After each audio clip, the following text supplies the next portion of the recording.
very well say something about that today, but we'll find out.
One more audio check, guys. Test 1, 2, 3, 4. Testing 1, 2. Welcome to Metro Hall. 1, 2, 3, 4. Testing 1, 2. Check. Test 1, 2, 3, 4. Testing 1, 2, 3, 4. Test 1, 2, 3, 4. Testing 1, 2. 1, 2, 3, 4. Test 1, 2. You get over there? Anybody over there? Test 1, 2, 3, 4. Testing 1, 2, 3, 4. All righty. And for you, Tara.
Test 1, 2, 3.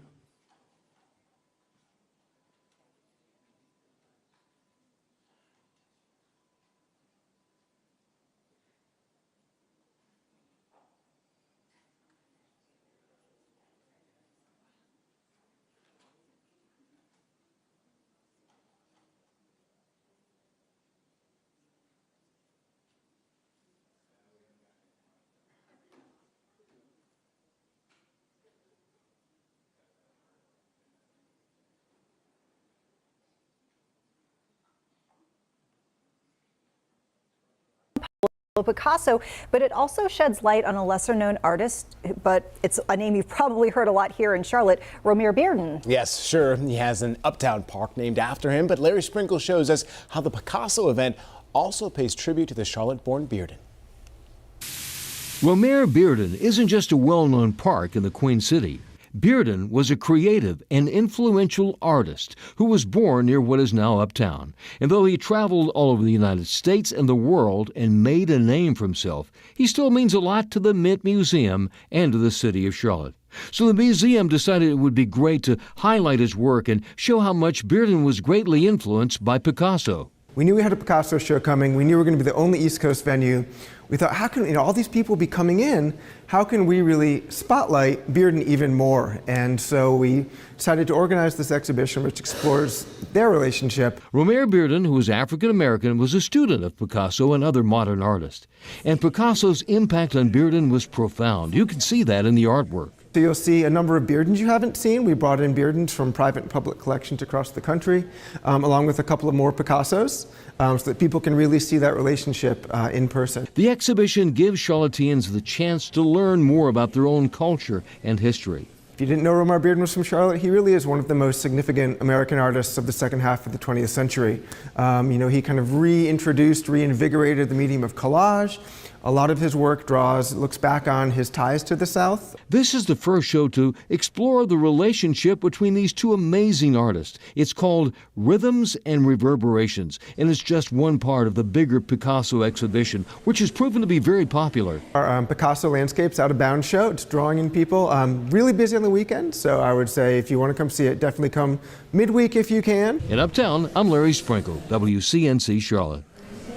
Well, if you're interested in checking out the Picasso exhibition, head on over to WCNC.com or just find the story on our WCNC mobile app. The show actually runs through May 21st, so you've got a little more time. Thank you. That's a great idea right there. Thanks, sir.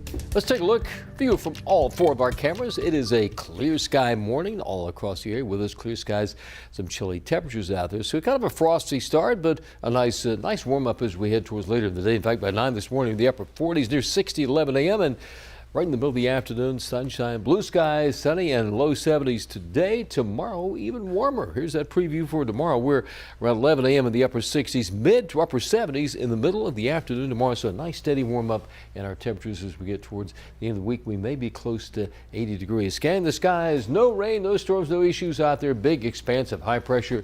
That means just fair weather clouds at the most and no rain, no storms. That is good news. Now later in the week, we're going to see the chance of showers out there. Futurecast on Friday.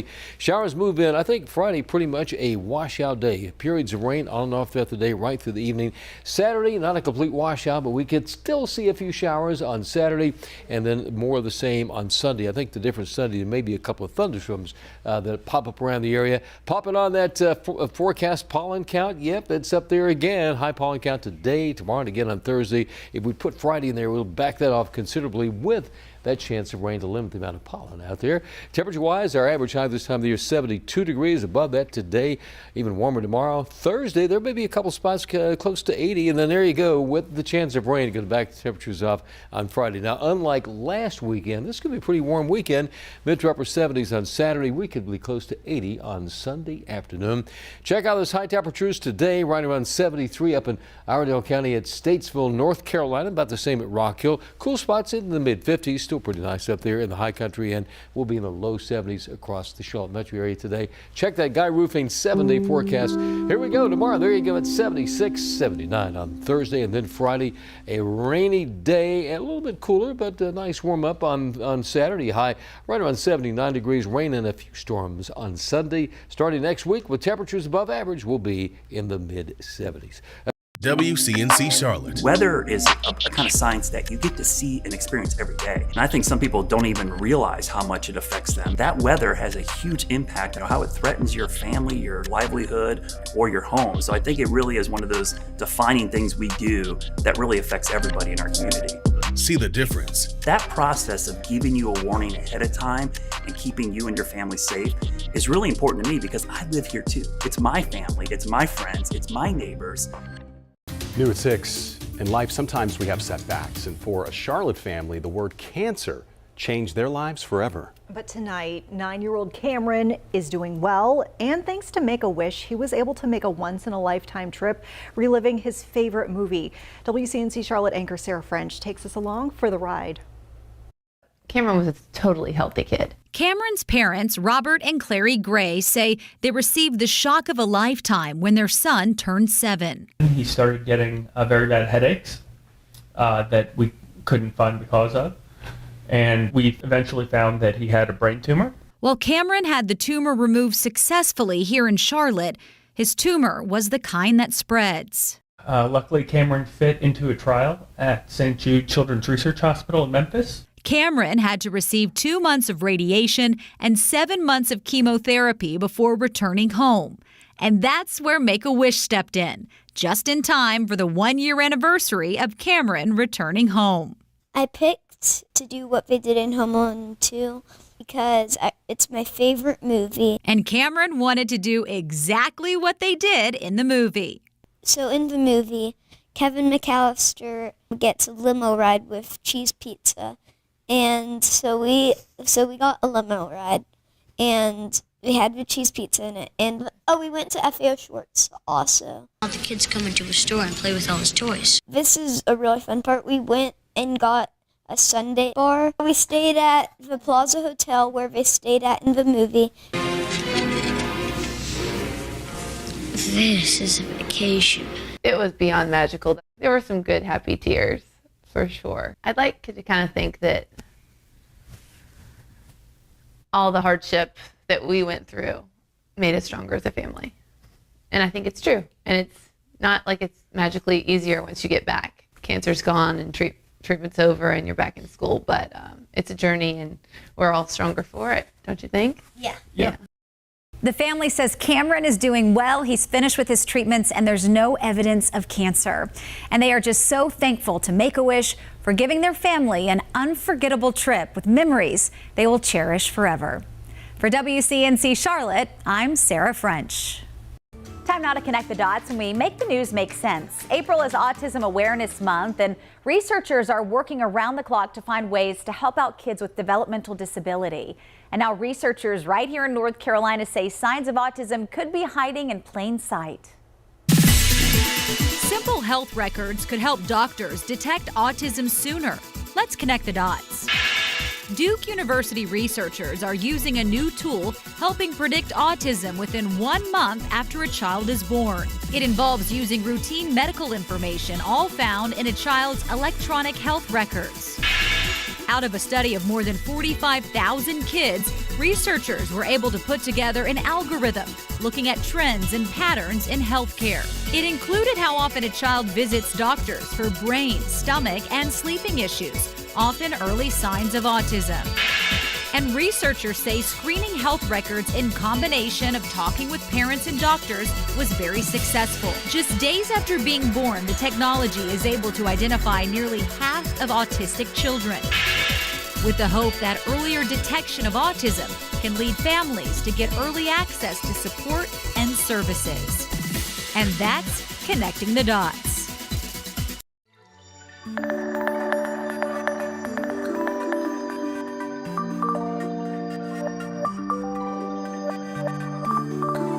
Happening today, South Carolina Governor Henry McMaster set to call for stricter gun penalties. He's asking the General Assembly to pass legislation with the hopes of cracking down on illegal guns and keeping violent offenders in jail. Wake Up Charlotte's Tradisha Woodard joins us now. And Tradisha, this all comes just days after a scary scene on a popular South Carolina beach. That's right, Ben. Now, that shooting left 6 people injured following 2 fights. Now, Governor McMaster is pushing lawmakers to act now.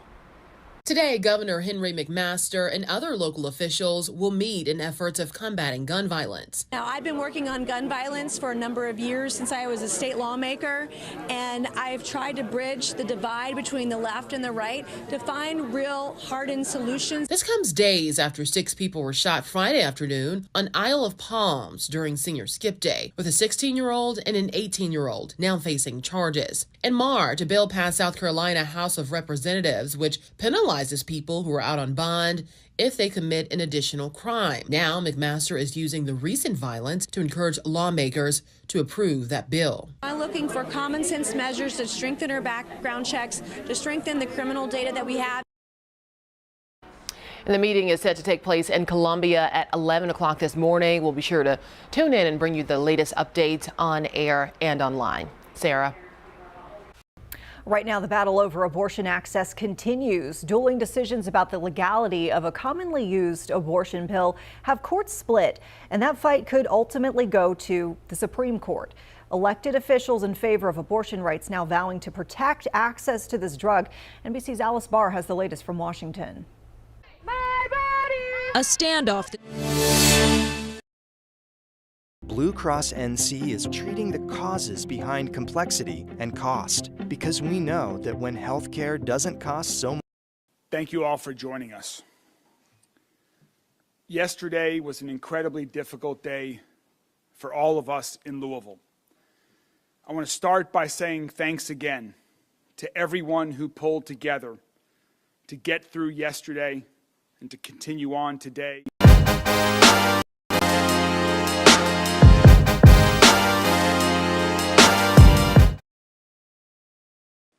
To get through yesterday and to continue on today in the days ahead. First, that starts with our police officers. Chief, to you and your entire team, thank you all very much.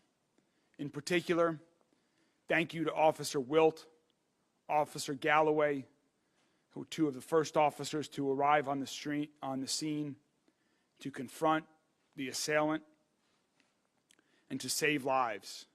You and all of the colleagues at LMPD were true heroes yesterday and every day. And to our other first responders, EMS, Louisville Fire Department, Jefferson County Sheriff's Office, the 911 operator at MetroSafe, who handled calls and dispatched so efficiently and well. And to our state and federal partners, thank you. And also a special thanks to Dr. Smith, to you and all of your colleagues at the University of Louisville Hospital. Thank you for saving lives yesterday and for saving lives every day.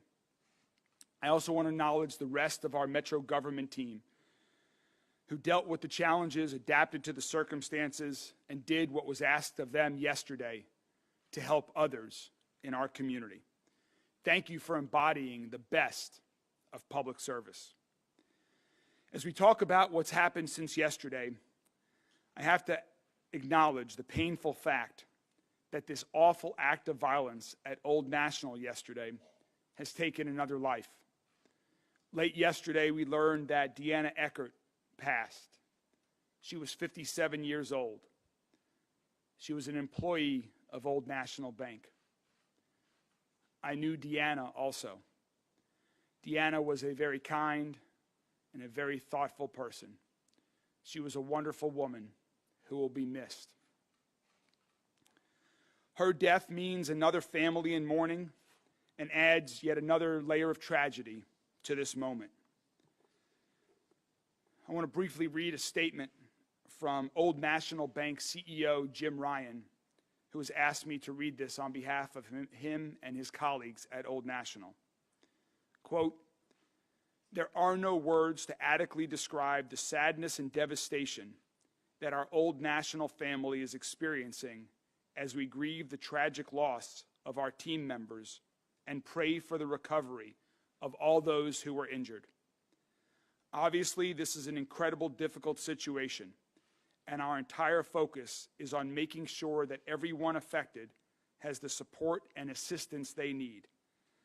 On behalf of everyone at Old National, I also want to acknowledge and thank Louisville law enforcement, the medical community, and state and local officials for their incredible response to this tragedy. And finally, we ask you to please continue to pray for all those affected. Again, that was Old National CEO Jim Ryan. Our thoughts are with the families who've lost loved ones, and we're also thinking and praying for the people who were injured in this attack, including our police officers. So for an update on their condition, I first would like to welcome Dr. Jason Smith, Chief Medical Officer at U of L Health. Dr. Smith? Thank you, Mayor. So from U of L Health and U of L Hospital, I want to send my prayers and thoughts out to all the families that were affected yesterday, both those we treated and unfortunately those we did not. An update from us, we still have 4 patients in the hospital. 2 remain in the ICU. Officer Wilkes still remains in critical condition, but we have been able to upgrade our other patient in the ICU to stable condition. The other 2 remain in the hospital being treated for non-life-threatening injuries. I want to thank my team, again, the emergency department, physicians and nurses, my trauma team at U of L Health, and all those that supported us yesterday. I also want to send a thank you to the American Red Cross. We used 170 units of blood yesterday to treat these victims, which far outstrips our hospital capacity, and their ability to get us that blood to save those lives helped save those lives. So I want to thank them for that. I'll be happy to take questions at the end of the press conference. Thank you. Thank you, Dr. Smith. Now for a brief update on some information about things that we've learned about the events and the assailant yesterday. I'd like to call on our Chief of Police, Jacquelyn Gwinn-Villaroel. Chief. To the mayor and everyone who is in attendance on today, we have learned that the suspect in this incident was a current employee with Old National Bank. We have also learned that he purchased the weapon used in this tragic incident on yesterday, on April the 4th. He purchased the weapon legally from one of the local dealerships here in Louisville. We have executed a search warrant on his residence, and we have recovered items, and we cannot get into specific details on what we recover at this time because, again, the investigation is ongoing, and we want to make sure that we're providing accurate information. The family deserves that, and the community deserves that. We also would like to share that later on this afternoon, we will be releasing body-worn camera footage of the incident. And so that information of the time will be released to you and the location, so everyone will be privy to that information. Thank you. Thank you, Chief. We need to acknowledge that a tragedy like this affects everyone. I've already talked about some of our first responders and colleagues in Metro government. Thanks also to the faith leaders and social workers and mental health professionals who provided comfort and counsel to people in understandable distress. I also want to acknowledge the teachers and parents who had to have difficult conversations with our children throughout our community about this inexplicable act of violence and cruelty. We're all feeling shaken by this, and scared, and angry, and a lot of other things too. It's important that we come together as a community to process this tragedy in particular, but not just this tragedy. Because the reality is that we have already lost 40 people to gun violence in Louisville this year, including another young man yesterday, just a few blocks away from Old National Bank, shortly after this tragic incident happened. That was a separate targeted incident, but the result was the same. Needless tragedy, needless loss of life. In order to help the people of our community, of our great city, come together and deal with this outbreak of tragedies, to grieve, to pray, to unite, I'd like to announce that we are going to be hosting a vigil tomorrow, Wednesday, at 5 p.m. at the Muhammad Ali Center Plaza. This vigil will be to acknowledge the wounds, physical and emotional, that gun violence leaves behind. It will be an interfaith opportunity for our entire community to come together, to grieve, to heal, to begin to move forward. We also know that Wednesday is a night of worship for many across our city. And so, working with Paul Callanan and his colleagues at the Office of Safe and Healthy Neighborhood, we will be having grief counselors at over a dozen churches throughout our city that have regularly scheduled worship on Wednesday evenings as well. We invite the entire community to join us at the Muhammad Ali Center tomorrow at 5 p.m. And also, if you prefer to worship on your own, again, we will be providing some grief counselors, and we'll have a list of those churches where members of Office of Safe and Healthy Neighborhood will be located by mid-afternoon today. And I want to thank the Muhammad Ali Center for hosting this vigil on such short notice. One really loving thing in the midst of this tragedy has been the sheer number of people locally and around the world who've shown such love and support for our city. It means a lot to my wife, Rachel, and I.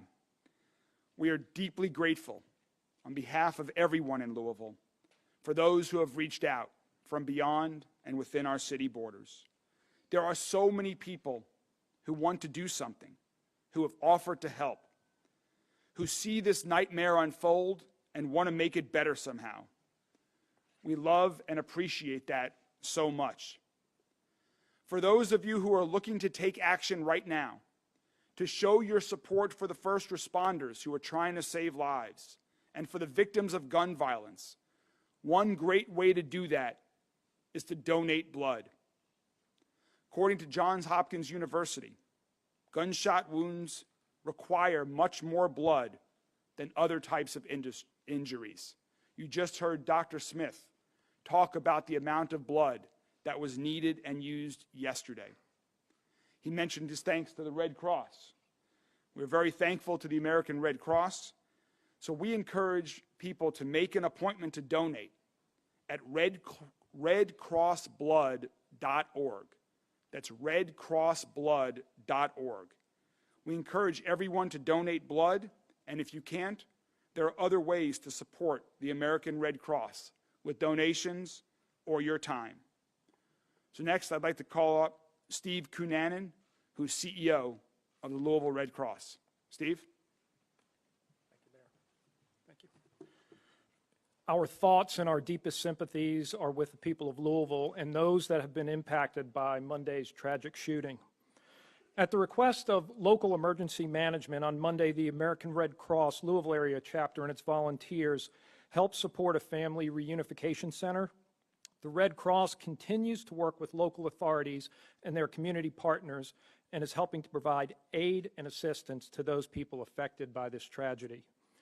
At this time, the American Red Cross is working closely with the University of Louisville Hospital, and as Dr. Smith has mentioned, we have provided more than 170 units of blood products to the hospital to treat those that have been affected by this.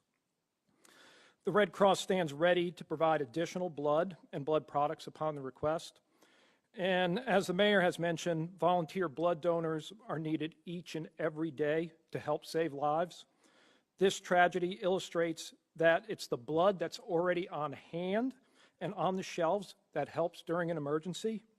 Type O negative is the universal blood type, and that is what the emergency room personnel use and what they reach for when they don't have time to determine a blood type, and that's one of the types that is needed most.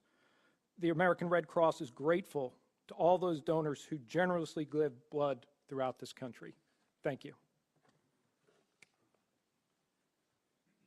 Thank you, Steve, to all you and all of your colleagues at the Red Cross. There's one more topic that we need to talk about today. and that's guns. Yesterday's tragedy brings us to 40 people who've been shot to death this year in our city. That level of gun violence is beyond horrific, and it's beyond anything we can and will accept in our community. Our police did a heroic job yesterday and every day, and we are already doing a lot to reduce the amount of gun violence in our city and make Louisville safer. We're investing in neighborhoods and in people who have been overlooked for generations, so every child has an opportunity to succeed and pursue their hopes and dreams. We're going to invest more in mental health care. We're working to make universal pre-K a reality. Workforce development initiatives for young and older adults alike. These are all important. These are all also long-term solutions. We have to take action now. We need short-term action to end this gun violence epidemic now, so fewer people die on our streets and in our banks and in our schools and in our churches. And for that, we need help. We need help from our friends in Frankfurt and help from our friends in Washington, D.C. This isn't about partisan politics. This is about life and death. This is about preventing tragedies. You may think this will never happen to you, never happen to any of your friends or loved ones. I used to think that. The sad truth is that now no one in our city, no one in our state, no one in our country has that luxury anymore. Last year, I survived a workplace shooting. And now yesterday, I've lost a very close friend in another workplace shooting. 5 more families have lost a loved one. It has happened in Louisville. It could happen in Paducah, in Pikeville, or in Covington. This is happening in America everywhere, and will keep happening until we say enough and take meaningful action. Congressman McGarvey will talk about some things at the federal level. So I'll address what we can do at the state level. I have 2 requests today for every Kentucky state senator and every Kentucky state representative who wants to join me in reducing the amount of gun violence in Louisville. First, if you support police officers like Officer Wilt and Officer Galloway, who heroically ran into a barrage of fire from a waiting assailant with an assault rifle, if you support local decision-making to address local issues, if you want to help our state's largest city thrive, please give Louisville the autonomy to deal with our unique gun violence epidemic. Let us, the people of Louisville, make our own choices about how we reduce gun violence in our city. Other communities should be able to make the policies that work for them. Let us implement policies that work for us. So please change our state law to let Louisville make its own decisions about reducing the amount of illegal guns on our streets and gun violence that is killing far too many people in mass shootings, in individual shootings, in any shootings. Let me be clear. I don't care about finger pointing. I don't care about blame. I don't care about politics. I'm only interested in working together with our state legislators to take meaningful action, to save lives, to prevent more tragic injuries and more death. Arguing is not a strategy. Doing nothing is not a strategy. It's not a solution.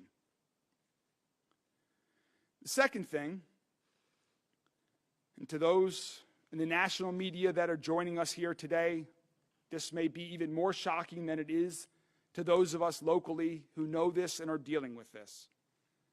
But under current Kentucky law, the assault rifle that was used to murder 5 of our neighbors and shoot at rescuing police officers will one day be auctioned off.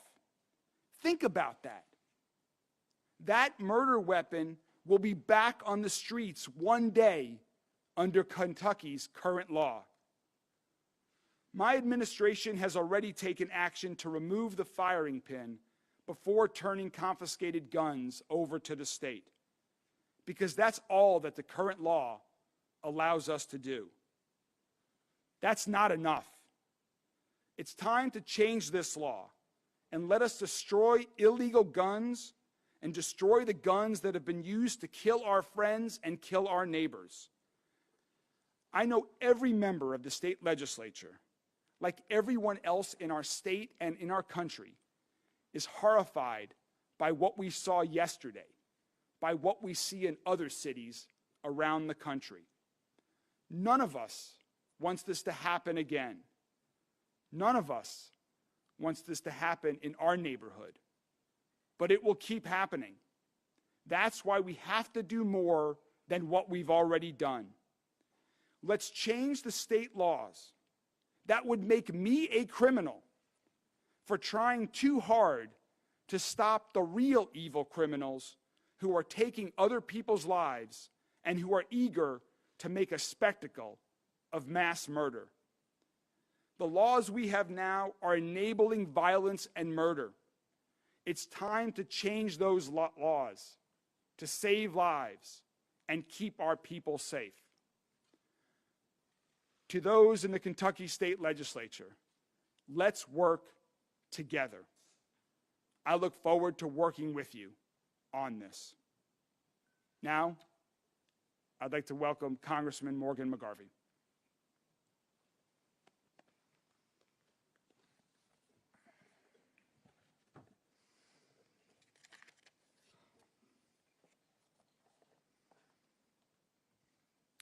Morning. Thank you to Mayor Greenberg and your team, Rachel, for your leadership through this. I'm not here today simply as a congressman. I am a lifelong Louisvillian, born and raised here, and my heart hurts. I got the call yesterday when I was in Washington, D.C., and we didn't know exactly what had happened yet, but you got that feeling of dread, that something's wrong, that this isn't normal.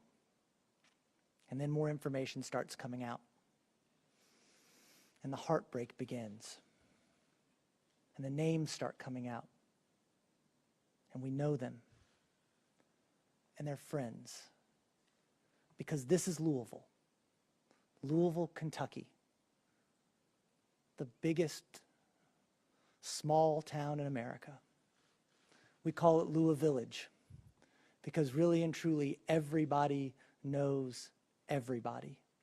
We are not 7 degrees of separation from people in Louisville. We are 1 degree of separation from people in Louisville. When we ask you, what school did you go to? We mean high school. I went to Manual High School. My mom went to Wagner High School. Louisville is my home. And we are hurting. This is an unimaginable tragedy for our community. As Mayor Greenberg mentioned, Deanna Eckert passed away last night, a truly lovely woman. Jim Tutt is no longer with us. Josh Barrick is no longer with us. The woman who was the maid of honor in our wedding and for whom we are the godparents of 2 of their children, called me yesterday from the Barrick's house and said, I'm with Jessica Barrick. She hasn't heard from her husband. Can you find out if he's alive?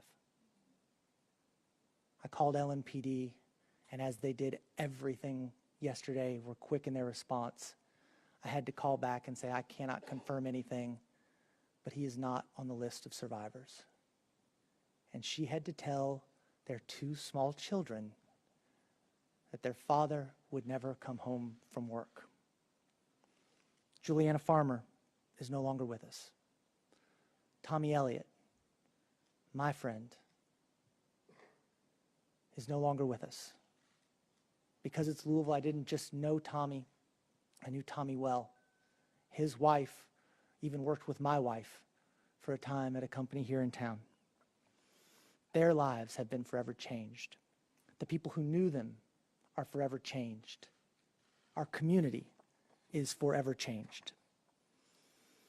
I am so grateful to the quick response of the Louisville Metro Police Department. Chief, your team was incredible yesterday. To run headfirst into that gunfire, without question, saved lives. It also changed lives. Officer Wilt, as we know, is fighting right now after being struck in the head by an AR-15 round on his 4th ever shift as a police officer. To the team at U of L, thank you, Dr. Smith. Again, this is the collateral damage of gun violence. Every person who touched these victims and these officers had to deal with this trauma and will have to process this trauma in their own way. Thank you also to all of our first responders, the Louisville Fire Department, our emergency medical technicians, to the FBI, to the ATF, to everyone who is involved. Continue to pray for the people recovering. They need it, and we want it. Today and in the weeks ahead, we are grieving. We are hurting. We are heartbroken. We are despondent. But we are Louisvillians. And that same close-knit community that creates this heartbreak will knit together the strength that brings us back. I'm proud of the mayor and his team for the job they've done. I've talked with the governor. I've also worked with federal authorities, talking with Secretary Mayorkas at Homeland Security and the Vice President of the United States. They are sending additional resources to Louisville, including counseling resources. Unfortunately, this is not the first, second, or third time an incident like this has happened in our country. They know what to do, and they're going to be helping us out. I will continue with our federal and local officials to mobilize the resources we need, working with our police departments, our faith leaders, our city and state leaders to make sure that our city receives what it needs to begin healing. And we need to take this grief and turn it into action. I am a person of faith. I was raised in the church. We've raised our kids in the church. Please, if you are a person of faith and you want to give us your thoughts and your prayers, we want them and we need them. Our community is hurting. But we need policies in place that will keep this from happening again, so that thoughts and prayers do not have to be offered to yet another community ripped apart by the savage violence coming from guns. Look at what's happening. I had somebody tell me the other day, don't make this political. Fine, don't make this political. People's lives aren't political. Public safety isn't political.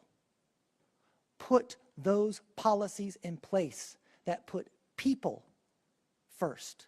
People over guns, kids over guns, public safety over guns. Because that is what we need to address this problem. I'm an optimist. Maybe to be a Democrat in Kentucky, you have to be. But I have seen us come together in the state legislature where I served before being elected to Congress, working with some of my conservative colleagues to introduce crisis aversion rights retention laws that would help temporarily remove firearms from people in crisis. This investigation is dynamic, it is ongoing. But we know this shooter purchased an AR-15 rifle on April 4th. We know he left a note. We know he texted or called at least one person to let them know he was suicidal and contemplating harm. But we don't have the tools on the books to deal with someone who is an imminent danger to themselves or to others. We can do this. We can come together at the federal level, working with each other to solve this problem, which is impacting all of us in a uniquely American way, and get universal background checks so that people who shouldn't have a gun can't buy one. That we are taking weapons of war off of our streets.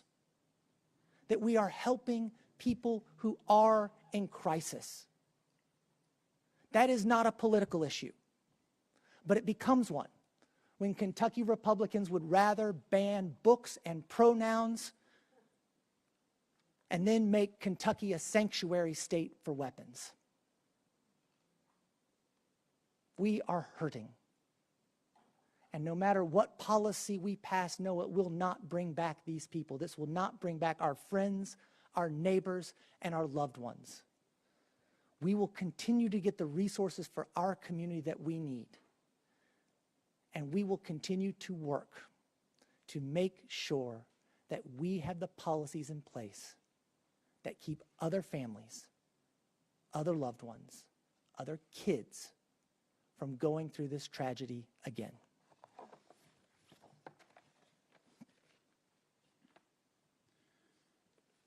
Thank you, Congressman McGarvey. Dr. Smith, the chief, Congressman, myself, we're available to take some questions from the media, and because we have many people joining us that we don't typically see, if you could please just let us know what your outlet is as we call on you. Yes. Sir, I'm from CNN, Mark Morales. If you could speak a little bit, or maybe the police chief could speak to the actual motive. Have we made any grounds on that to actually decide? Do we know what the motive is? And secondly, it sounds like there was a lot of planning to this. The note that was mentioned that was left, the purchase of the weapon on the 4th.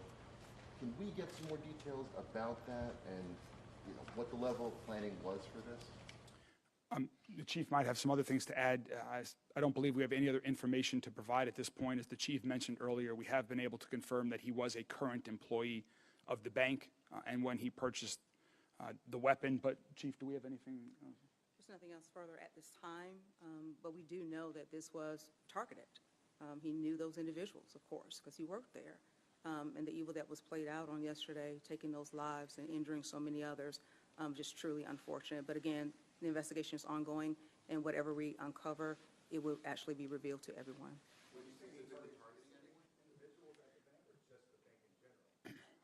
We don't have an answer to that yet, Mark. We don't know.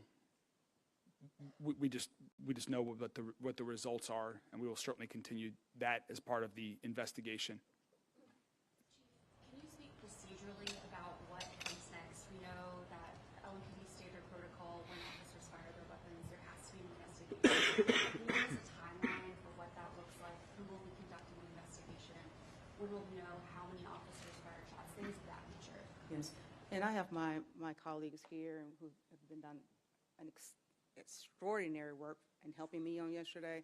So I would like to highlight Lieutenant Colonel Kroll come up and just share, because he's over the investigation, and I think it's appropriate for him to give that. Thank you.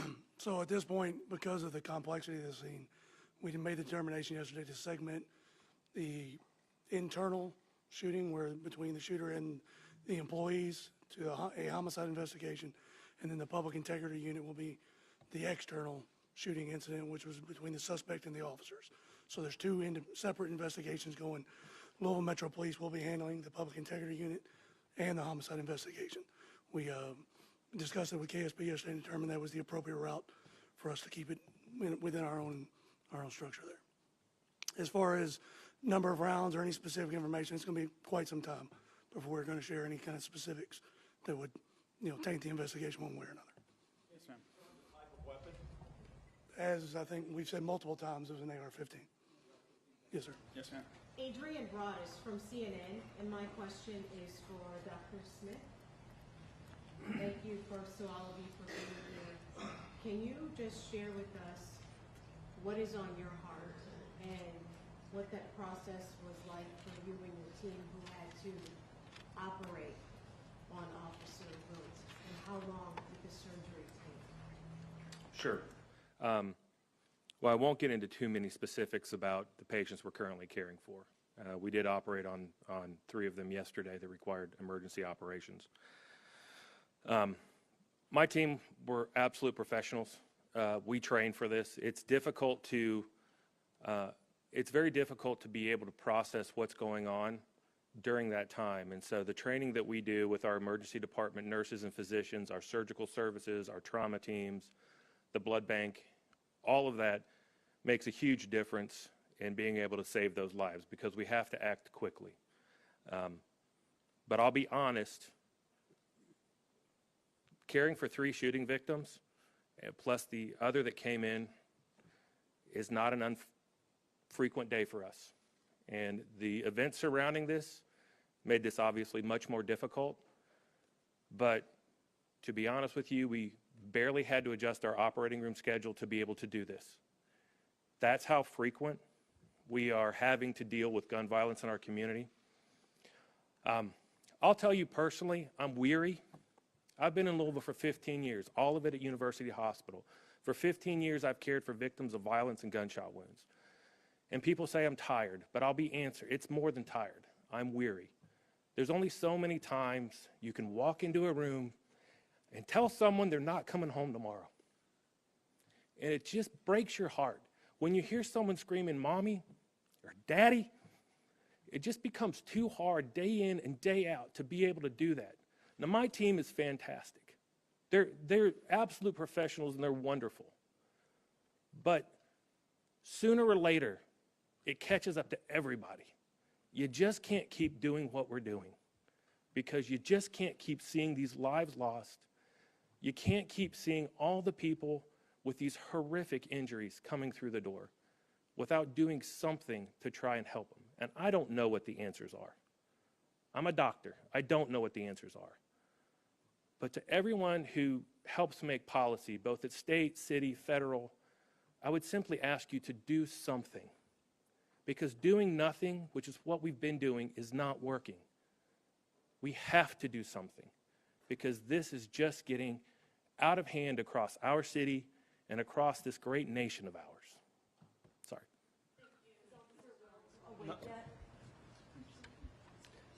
Yeah, he's still in the ICU. He's still sedated. And I apologize. I am not going to release any other information for the patients that we're still taking care of. Still in critical, you said yesterday the next 24 hours are going to be very intense. Is that still the same stance today? Yes, so he's still in critical condition in our ICU. He's being treated by our neurosurgery team, being treated by our trauma team and our anesthesia teams, and is still undergoing a lot of care at bedside. And good news, we had another patient released. I know we talk a lot about the hurt to see these people receive trauma care, but another person was able to leave and walk out of the hospital. How does that feel to see the good part of this today? Yeah, so I mean, the answer is that, today we had 4, we may have 3. The ones that are doing well are doing well.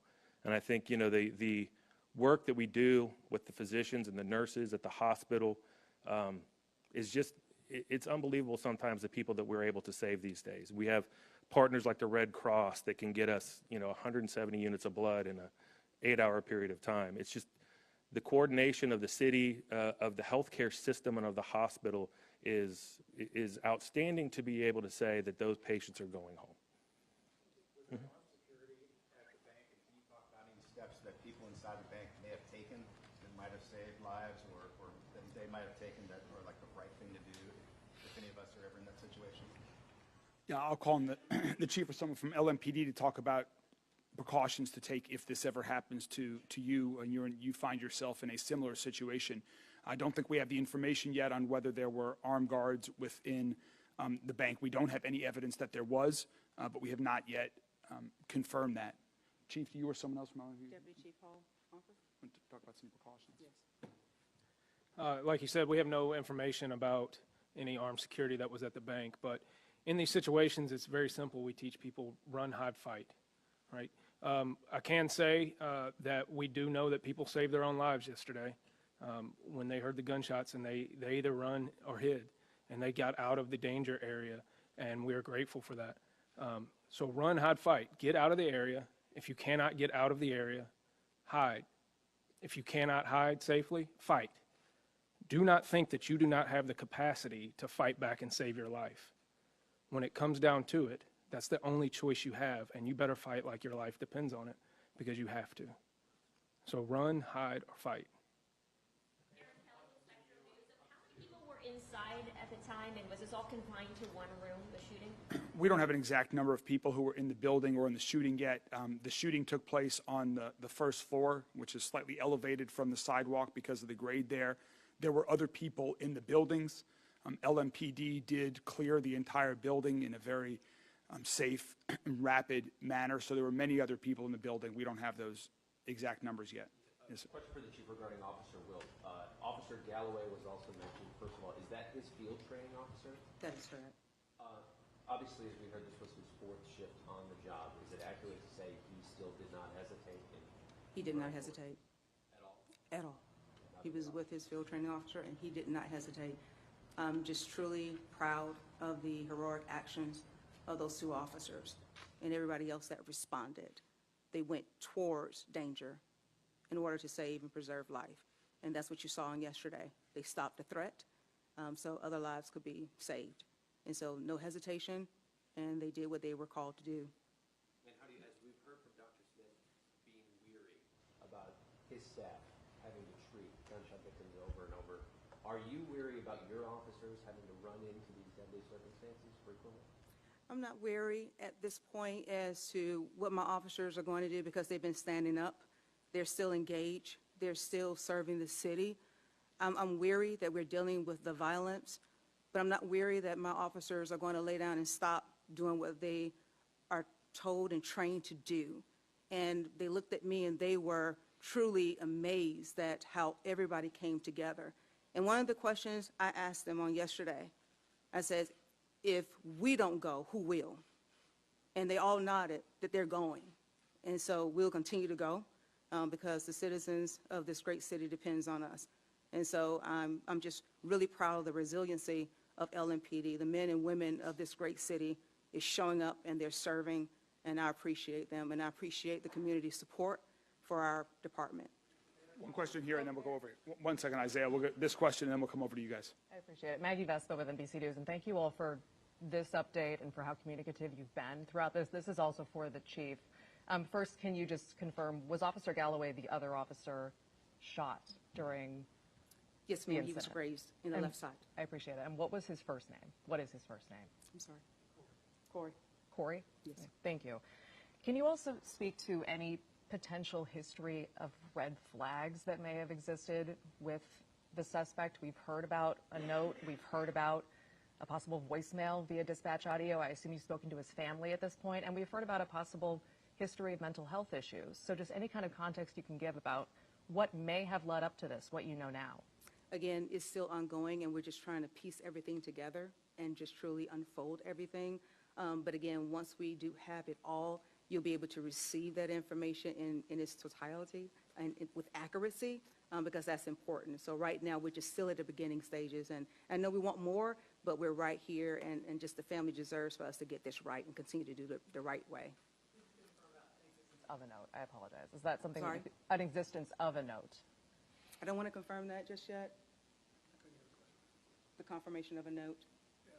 Okay, so we're just going to leave it right there for right now. Appreciate it. Isaiah?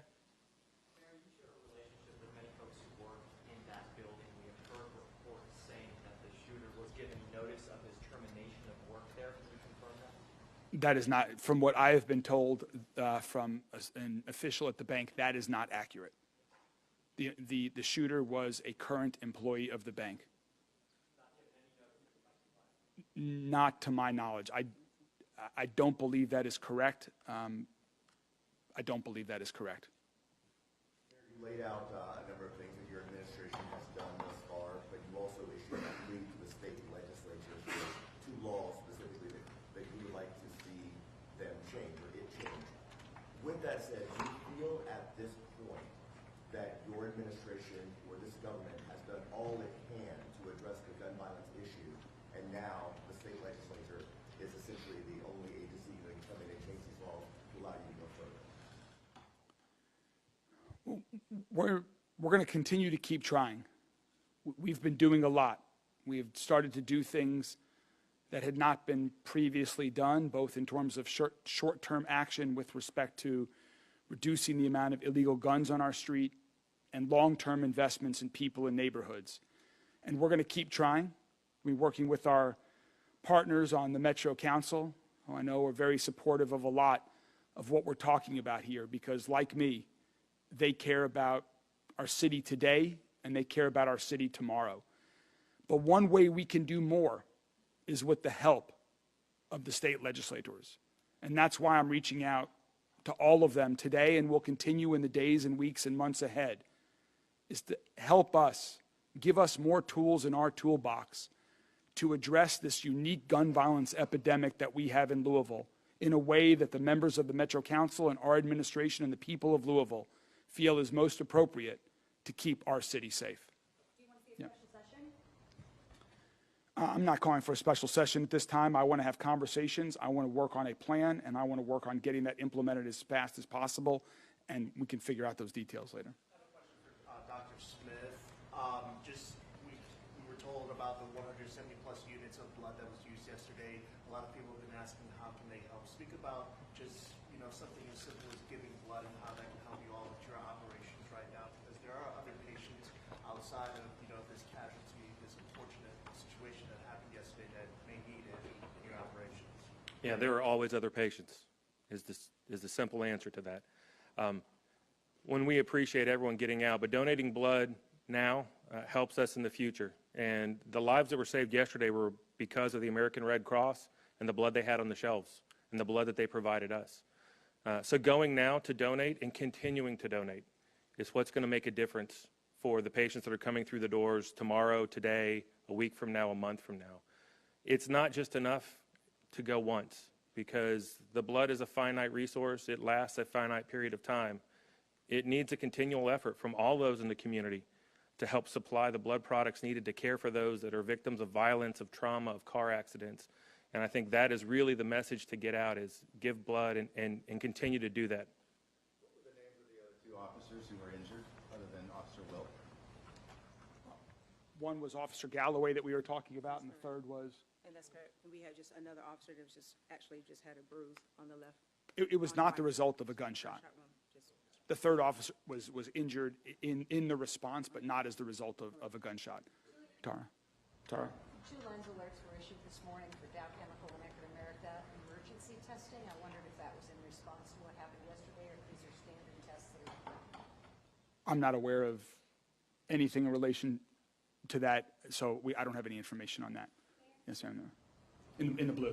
Sylvia Goodman with WFPL. We know that throughout the day yesterday, people were getting text alerts about the situation as late as, I think, 5 p.m. at night. I was wondering if you could kind of tell us how the text alert system was handled. Was it geographic? Any information on that? The most important thing in the immediate aftermath, in the minutes after that, was to ensure that our officers could respond, and that they could respond initially to the scene as they did, and then to secure the scene and start ensuring that there was access to the hospitals for the victims, and to get support to the victims who were there.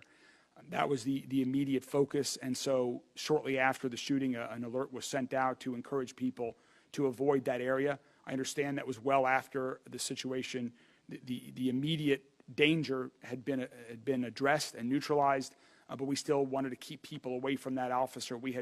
From that area, we had so many first responders of all sorts that were there, and we were trying to keep those lanes clear and people away from there so that they could focus on doing what they needed to do. Yes? Do we have any more details on the specific model of AR-15 that was used? Not at this time. Yes, ma'am. Hi, my name is Natalie Mitchell. I'm with the Cincinnati Enquirer. I know you've mentioned that he was a current employee, but do you have more details about how, where he gained entrance to the building? Was he waiting for his colleagues? Or when exactly? What's that timeline? He was a current employee who worked in that building, so he had access to the building as a result of being an employee in that building. Do we know if the shooter was armed with multiple weapons or just an AR? And do we have an idea of how many rounds he was able to discharge in the short period? Okay. How many ball use the police and how many use ball Connor? How many guns bring Connor? How many guns did the shooter have? And shot the police. Yeah, at this point in the investigation, we're not going to share any specifics as far as firearms other than what's already been stated. How many rounds were fired, how many people involved. It's premature for us to have that discussion. We're still gathering the information, and even what we think we know right now, it would be premature to hang our hat and say this is 100% what happened, because it is still ongoing. So it's not appropriate or responsible to put that information out right now, and then we have to walk it back at a later time. We have time for a couple more from folks that have not asked the question so far. Fox 56 News, will you be releasing the name of the officer who shot Connor, and will you be releasing any information on the time from when the shooting happened to the time that he was taken down by this officer? Will we know any more details? Well, it was just as we mentioned yesterday. I mean, it was just a matter of minutes. I believe that the 911 call came in at 8:38, and we were on scene at 8:41, and we were on. Minutes from start to finish as far as when he began. Then we were notified 3 minutes after that, and then we responded 3 minutes after that, and then within. Yes, stand by the mic. Say that again. And we will get into more detail with this when we go through the videos this afternoon. But it's about a 9-minute span from the time he begins his assault, and then a few minutes after that before we get the first call on it. 3 minutes after that when we respond to the scene, and then about 3 minutes after we respond, the subject is neutralized. We've said multiple times, it's Officer Galloway. All right, we have time for 2 more questions. Yes, sir, and then over on this side of the room. I'm with the CJ. Officers Wilt and Galloway, how were they able to get there so quickly? Were they in kind of position to, and just how in general was the department able to get there so quickly? That's their geographic area of responsibility. So they were patrolling in the immediate area when the calls came out. I'm sorry, did you say Officer Galloway is who shot the shooter? Yes. Yes. With CNN, along with being a rookie officer and the courage he displayed yesterday, can you confirm if Officer Wilt was still serving as a firefighter or an EMT, even on a volunteer basis? Going on. Was Officer Wilt serving as still as an EMT or? He had previously worked with Oldham County. Okay. Previously worked at Oldham County. We don't have any other information on that. Again, as was mentioned, we will continue to provide updates on all of this. We will be releasing body camera footage later this afternoon. If there are other updates available at that point in time, we will make them available. Thank you all very much for being here. Day after, 5 people were gunned down by a colleague inside Old National Bank in Louisville. Getting a better idea today of what was happening behind the scenes before and after, as you heard from the mayor, U of L hospital staff, and LMPD just giving us an update on where we stand. As you might have heard, a woman inside that board meeting yesterday died at the hospital late last night. She was 57-year-old Deanna Eckert. She marked the 5th victim to lose their life on Monday. An LMPD officer still fighting for his life in the ICU. That's Officer Nicholas Wilt, a rookie cop who had just joined the department 10 days before this. We're also learning of the name of Officer Corey Galloway, who was grazed on the left side. He was the field training officer for Officer Wilt, both of who went in and met this gunman face on. You're taking a look at your screen of the 5 people now and their families who are mourning their loss. That grieving process just beginning today. And we do have live coverage continuing here in our noon hour. And as I allow just a little bit more time for our journalists to get set up, I want to just give you a little bit more of what we have learned. We know from U of L's medical director that 4 patients remain at the hospital, 2 in the ICU, including Officer Wilt, who is in critical, another in the ICU, but considered stable. They talked about what we can do right now. If you are someone out there who's wanting to to help in some way. They said the number one thing is to give blood. That yesterday they used 170 units of blood, knowing full well that a gunshot victim needs a lot more blood than other people who might come into the ER and the OR. 170 units were used. That pretty much outstripped the hospital of its supply, of its capacity, and the Red Cross immediately stepped in and within 8 hours was able to replenish what the hospital needed to make sure the lives that could be saved were doing so. The mayor talking about the people who were first on scene, the true heroes, not just LMPD, which of course, definite kudos to them. They did go in head first. The dispatchers, the federal officers, the U of L hospital staff. They also talked about the faith leaders who throughout the day, the vigils that we've seen, the people who are coming together to help counsel anyone in need over this tragedy. And then also spotlighting our teachers and our parents of both young kids and old, who had to have that tough decision on how to talk with your kids. But again, the main thing here are the 5 people that are no longer here, the people in the hospital that are still fighting for their lives. And one thing I do want to mention too, Jason Smith from U of L, when asked about what they had to do, what they had to change yesterday in regards to a mass shooting, he said they barely had to adjust their ER or OR to make do for what was happening. That's how frequent the area of Louisville is coming under attack with gun violence. So I want to get to our Jim Stratman, who has also been listening to what we just heard from our city leaders and LMPD and talking just about the reaction coming in today. Jim.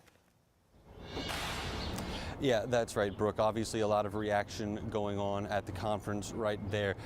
Reaction from doctors, from city leaders as well. All hearing stuff that we haven't really heard before, kind of going over some of the information that we do know and illuminating us on some of those minor details that we haven't necessarily heard at this point. We've also been able to get some reaction from people down here around the area of the old National Bank building. You can see behind me, they've turned this area really into a memorial. We can see all of the flowers sitting on the steps behind us. This is the reaction from the community that has come out here to show its level of support.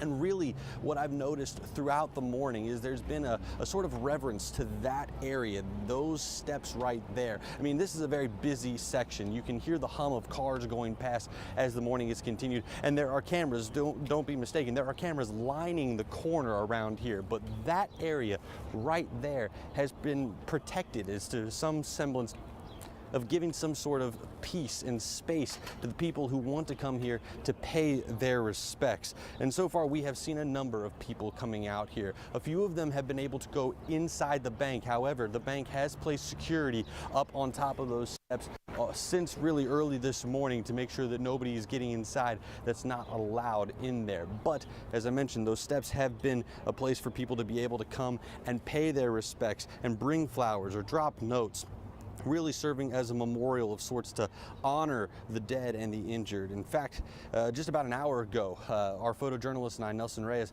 we ran into a man who was bringing flowers from his floral shop, and he just decided that he wanted to do something, and so he laid a whole bunch of flowers on those steps, just as a way of honoring and paying respect in his mind.